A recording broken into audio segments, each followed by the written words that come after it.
नमस्कार दोस्तों, मैं हूं ओमकार। जस्ट आउट विस्पर्स के नए एपिसोड में आपका स्वागत करता हूं। इन्फोसिस, भारतीय आईटी का एक दिग्गज। इन्फोसिस भारत की दूसरी सबसे बड़ी आईटी सेवा कंपनी है। ये देश के आईटी उद्योग का एक महत्वपूर्ण स्तंभ मानी जाती है। इन्फोसिस की स्थापना 1981 में हुई थी और तब से लेकर आज तक ये कंपनी दुनिया भर में अपनी सेवाएं प्रदान कर रही है। लाखों लोगों को रोजगार देने वाली इस कंपनी का प्रदर्शन पूरे भारतीय शेयर बाजार और आईटी उद्योग को प्रभावित करता है। इन्फोसिस के फाइनेंशियल रिजल्ट्स इन्वेस्टर्स और मार्केट एनालिस्ट्स के लिए हमेशा से ही महत्वपूर्ण रहे हैं, क्योंकि ये रिजल्ट्स न केवल कंपनी के प्रदर्शन का आईना होते हैं, बल्कि पूरे आईटी सेक्टर के भविष्य की झलक भी दिखाते हैं। इन्फोसिस के क्लाइंट्स में दुनिया की कई बड़ी कंपनीज शामिल हैं।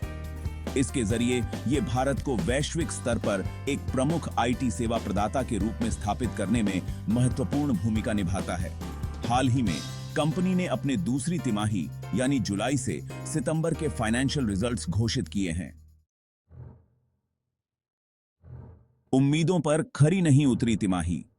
इन्फोसिस के दूसरी तिमाही के रिजल्ट्स उम्मीदों पर खरे नहीं उतरे हैं। बाजार को उम्मीद थी कि कंपनी का प्रदर्शन बेहतर होगा, लेकिन ऐसा नहीं हुआ। यह तिमाही इन्फोसिस के लिए कई मायनों में चुनौतीपूर्ण रही। वैश्विक आर्थिक मंदी, बढ़ती महंगाई और भू राजनीतिक तनाव जैसे कई फैक्टर्स ने कंपनी के विकास को प्रभावित किया है। इन रिजल्ट्स के बाद इन्फोसिस के शेयरों में भारी गिरावट देखने को मिली है। कंपनी के शेयर 4.50% तक लुढ़क गए, जिससे इन्वेस्टर्स को भारी नुकसान उठाना पड़ा है। हालांकि कंपनी ने अपने राजस्व मार्गदर्शन में सुधार किया है। अब उम्मीद जताई जा रही है कि वित्तीय वर्ष 2024-25 में कंपनी 3.75% से 4.5% तक की वृद्धि दर्ज कर सकती है।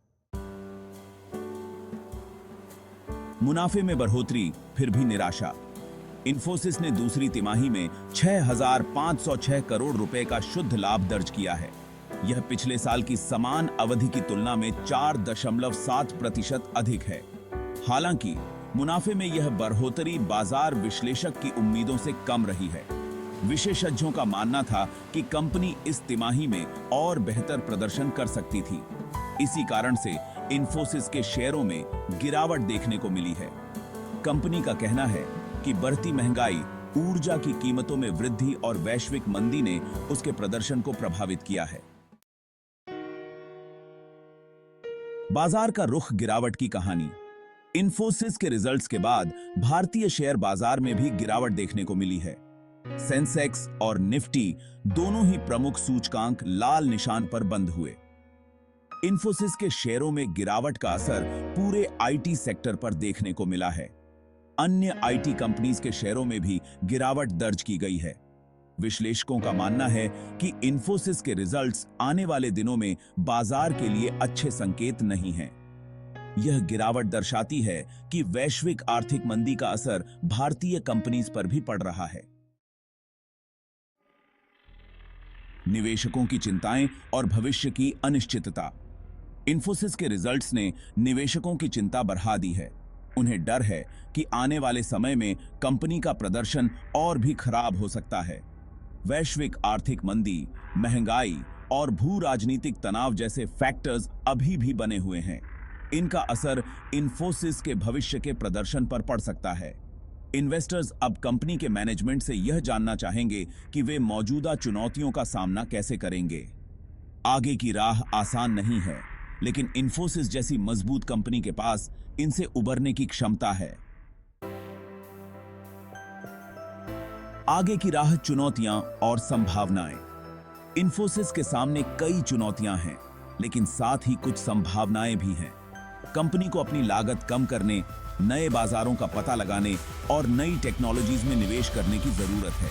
डिजिटल ट्रांसफॉर्मेशन, क्लाउड कंप्यूटिंग और आर्टिफिशियल इंटेलिजेंस जैसे क्षेत्रों में कंपनी के लिए विकास की अच्छी संभावनाएं हैं। अगर इन्फोसिस सही रणनीति के साथ आगे बढ़ती है, तो वह इन चुनौतियों का सामना कर सकती है और आगे बढ़ेज सकती है। भारतीय आईटी उद्योग का भविष्य उज्जवल है और इन्फोसिस इस उद्योग का एक महत्वपूर्ण हिस्सा है। अगर आपको यह वीडियो पसंद आया हो तो लाइक और सब्सक्राइब करना न भूलें। धन्यवाद।